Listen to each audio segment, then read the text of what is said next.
मैं संजय अखिल विश्व गायत्री परिवार की तरफ से आज मैं उपस्थित हूँ स्कूल में, सरस्वती विद्या मंदिर में, जहाँ 20वां स्थापना दिवस मनाया जा रहा है गायत्री चेतना केंद्र का। गायत्री चेतना केंद्र की स्थापना 2003 में हुई थी। तब से लगातार विचार क्रांति अभियान का जो उद्देश्य है, घर घर में गायत्री माता यज्ञ पिता को पहुंचाना, विचार क्रांति अभियान की जितने भी सूत्र हैं उनको घर घर पहुंचाया जा रहा है। पूरे दिल्ली एनसीआर का केंद्र गायत्री चेतना केंद्र नोएडा सेक्टर 12/22 में है। हमारे बीच आज एक टीचर उपस्थित हैं जो मैथमेटिशियन हैं। ये गायत्री परिवार से जुड़े हैं, पूरे भारत में ऑनलाइन बच्चों को शिक्षा भी देते हैं। आइए इनसे हम अपनों से अपनी बात करते हैं। सर, आपका नाम क्या हुआ? सरोज कुमार। कहाँ रहते हैं आप? मैं नोएडा एक्सटेंशन में रहता हूँ। आप बाय प्रोफेशन टीचर हैं? जी, मैं बाय प्रोफेशन टीचर हूँ, बच्चों को पढ़ाता हूँ, मैथमेटिक्स पढ़ाता हूँ जी। और अध्यात्म में रुचि कैसे हो गई? अध्यात्म में रुचि चूँकि पारिवारिक माहौल ऐसा था, है ना, माता पिता जुड़े थे गायत्री चेतना केंद्र से, तो हम लोग भी जुड़ गए। और एक अपना अंदर का इंट्यूशन भी होता है जो कि पूर्व जन्मों का संस्कार होता है, तो इससे भी एक मन में विचार आते हैं और लोग स्वतः ही जुड़ते हैं। आज विद्यार्थी मॉडर्न एजुकेशन ले रहे हैं, क्या आजकल संस्कार को मानते हैं ये युवा? क्या आपके क्या ख्याल है आपका? बहुत सारे युवा अभी भारतीय संस्कृति को नहीं समझ पा रहे हैं। अभी ज़रूरत है कि युवाओं को भारतीय संस्कृति के बारे में बताया जाए, और ये कार्य हमारे गायत्री परिवार के द्वारा बहुत अच्छे तरीके से किया जा रहा है।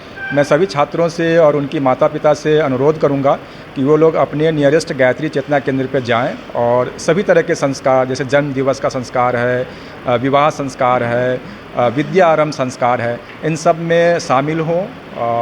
और जो भारतीय संस्कृति का जो ज्ञान है उसको समझने के लिए आप प्रयास करें।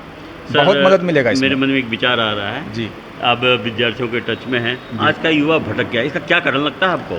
आज युवा एग्जामिनेशन के डर से या कुछ गलत ऐसा कर लेते हैं, गलत संगत के कारण, और वो तनाव में भी रहते हैं, द्वंद्व में भी रहते हैं, डिप्रेशन में रहते हैं, जो आज खुदकुशी कर रहे हैं, आत्महत्या कर रहे हैं। तो इसका क्या कारण लगता है आपके नज़र? इसका मूल कारण है अपनी मूल संस्कृति से कट जाना, अपनी मूल संस्कृति का ज्ञान नहीं होना।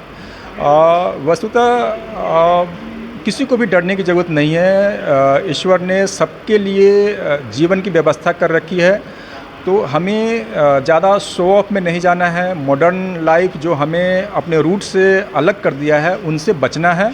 और जब हम अपनी संस्कृति को समझेंगे, अपनी प्रकृति के साथ जुड़ेंगे और अपने मूल स्वभाव के साथ जुड़ेंगे, तो हमारा सारा डर दूर हो जाएगा। और इसके लिए आप गायत्री साधना करें, आपको बहुत मदद मिलेगा। स्वतः ही आपके मन में उल्लास, उमंग और अच्छी विचारें अपने आप आएंगी, और आपका रास्ता जो है अपने आप खुल जाएगा, अंधकार दूर हो जाएंगे, और आपको अपना जो रास्ता है, जो वे है, जो प्रॉब्लम का सलूशन है, वो अपने आप आपको ध्यान में दिखेगा। तो मेडिटेशन करें, ध्यान करें, और आपकी सभी समस्याओं का समाधान ध्यान में ज़रूर मिलेगा। अभी सर से बातचीत हो रही है, अभी और भी हम बात करेंगे। इन्होंने एक बात बताई कि जो भी समस्या है उसका समाधान है, उसे ढूंढने की ज़रूरत है। वेद मूर्ति तपोनिष्ठ पंडित राम शर्माचार्य जी का मानना है कि यदि हम अपने विचारों को सदगति में लगाएं, हम सद चिंतन करें, अपना आहार शुद्ध करें, आहार चिंतन और व्यवहार सिद्ध करें, निश्चित रूप से हम अपने व्यक्तित्व का विकास करने में सक्षम हो पाएंगे।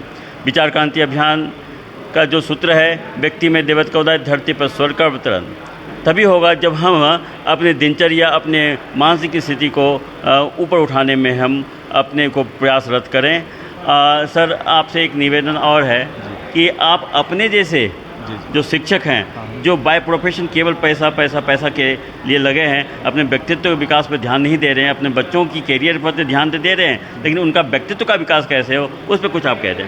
बिल्कुल, मैं सभी शिक्षकों से भी अनुरोध करूँगा कि आप अपने बच्चों को तकनीकी शिक्षा देने के साथ साथ, देखिए तकनीकी शिक्षा एक ट्रेनिंग है, वो एक स्किल है, बट जो भारतीय संस्कृति का जो ज्ञान है वो मन को शांति प्रदान करता है, विश्वास उत्पन्न करता है, समस्याओं का समाधान प्रोवाइड करता है, और एक नई ऊर्जा से उसको भरपूर करता है। तो जब तक ये चीज़ें नहीं होगी, तब तक छात्रों में एक नया विश्वास, एक नई उम्मीद और एक नया इनोवेशन नहीं आएगा। तो टेक्निकल एजुकेशन के साथ साथ आप छात्रों को भारतीय संस्कृति का ज्ञान दें, उनको बताएं कि सुबह जग करके सूर्य को प्रणाम करें, सूर्य देवता को जल चढ़ाएं, फिर जो हमारे मंत्र हैं उनसे वो पूजा घर में जा कर के प्रार्थना करें, कम से कम आधे घंटे का ध्यान करें, योग करें। ये सब उनको इतनी ऊर्जा से भर देगा कि उनकी जो प्रतिदिन की जो समस्याएं हैं वो सब अपने आप ही स्वतः समाप्त हो जाएगा और उनकी कार्य क्षमता कई गुना ज़्यादा बढ़ जाएगी। सरोज जी ने अपने ज्ञान के माध्यम से अपने साथियों के लिए, युवाओं के लिए भी कहा। अब चूँकि ये मैथमेटिशियन हैं, गणित के शिक्षक हैं, मैं इनसे अपनी बात शेयर करना चाहता हूँ कि अध्यात्म, आत्म पुरस्कार की साधना का ही नाम अध्यात्म है। हम बचपन से पढ़ते आते हैं, जोड़ घटाव गुना भाग और इक्वल टू, सारा मैथमेटिक्स इसी पर टिका हुआ है। अध्यात्म के दृष्टिकोण से यदि मैं मैथमेटिक्स की व्याख्या करूं, यदि हम अपने जीवन में बी पॉजिटिव प्लस हम कुछ सीखते रहें, पॉजिटिव सीखते रहें, तो हमारा व्यक्तित्व का विकास होगा।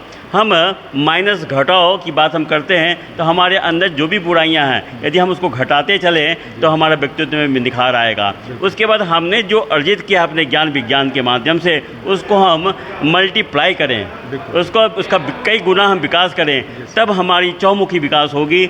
और उसके बाद डिवाइड की बात आती है। आप जो भी चौमुखी विकास आपने किया है उसको आप अपने तक ना सीमित रखें, उसको आपस में, समाज में, अपने परिवार में बांट दें, डिवाइड कर दें। और अंत में जो इक्वल टू की बात आती है, यदि हम बांटने की क्षमता आ गई, ज्ञान तो आ गया, लेकिन हमारे अंदर अहंकार आ जाता है। तो योग कहता समत्वम योग उच्यते, इक्वल टू, समभाव की भाव यदि अध्यात्म में हम विकसित कर लेते हैं, निश्चित रूप से हमारा जीवन सफल हो पाएगा। बहुत बहुत धन्यवाद।